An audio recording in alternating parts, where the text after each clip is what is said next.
It is only fitting that I have the honor of Eric Reed introducing me for this award. In many ways, my recognition would not be possible without our brotherhood. I truly consider him to be more than a friend. Eric, his wife, his children, they're all a part of my family. Not only did he kneel by my side during the 2016 NFL season, but Eric continued to use his platform as a professional football player to protest systemic oppression, specifically police brutality against Black and brown people. Eric introducing me for this prestigious award brings me great joy, but I'm also pained by the fact that his taking a knee and demonstrating during the national anthem to protect the rights of Black and brown people also led to his ostracization in the NFL, when he is widely recognized as one of the best competitors and in the prime of his career. You know, people sometimes forget that love is at the root of our resistance. My love for Eric has continually grown over the course of our ongoing journey. His brotherhood, resilience, and faith have shined brightly in moments of darkness. My love for my people serves as the fuel that motivates me and fortifies me on my mission. It is the people's unbroken love for themselves that motivates me even when faced with dehumanizing norms of a system that can lead to the loss of one's life over simply being Black. History has proven that there has never been a period in the history of America where anti-Blackness has not been an ever-present terror. Racialized oppression and dehumanization are woven into the very fabric of our nation, the effects of which can be seen in the lawful lynchings of Black and brown people by the police and the mass incarceration of Black and brown lives in the prison industrial complex.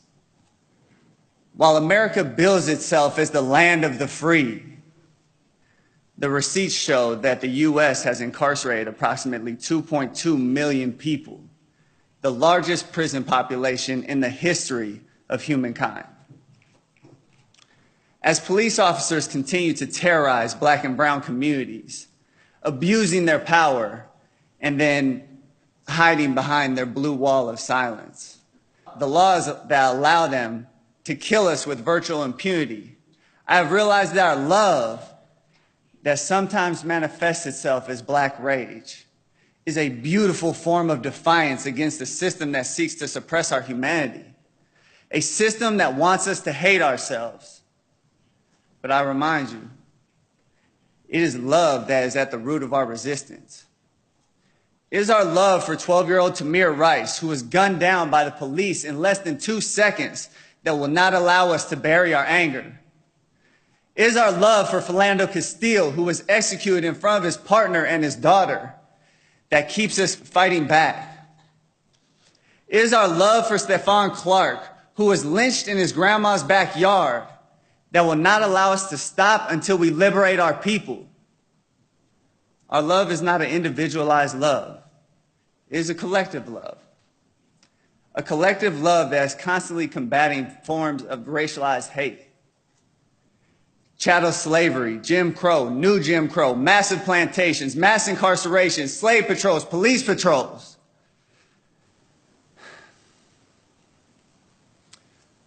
We as a collective, since the colonization of the Americas, have been combating collective forms of systemic racialized hate and oppression.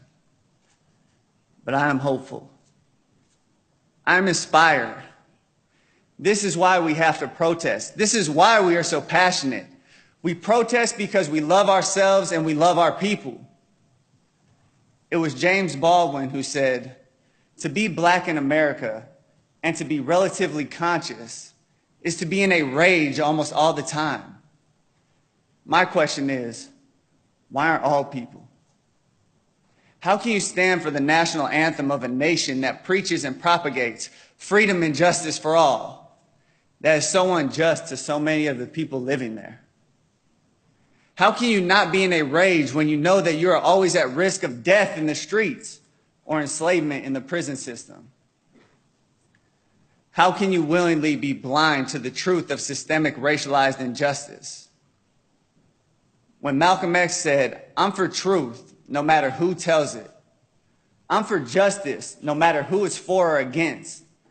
I'm a human being first and foremost, and as such, I'm for whoever and whatever benefits humanity as a whole." I took that to heart.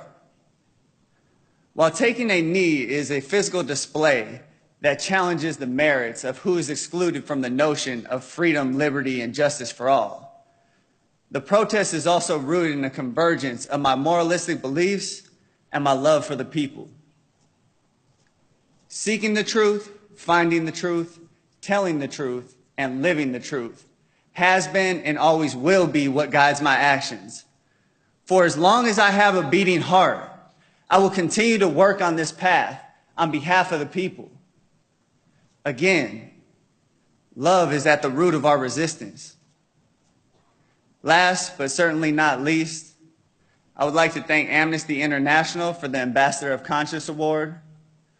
But in truth, this is an award that I share with all the countless people throughout the world combating the human rights violations of police officers and their uses of oppressive and excessive force. To again quote Malcolm X, when he said, "I will join in with anyone. I don't care what color you are. As long as you want to change this miserable condition that exists on this earth, I'm here to join with you all in this battle against police violence." Thank you.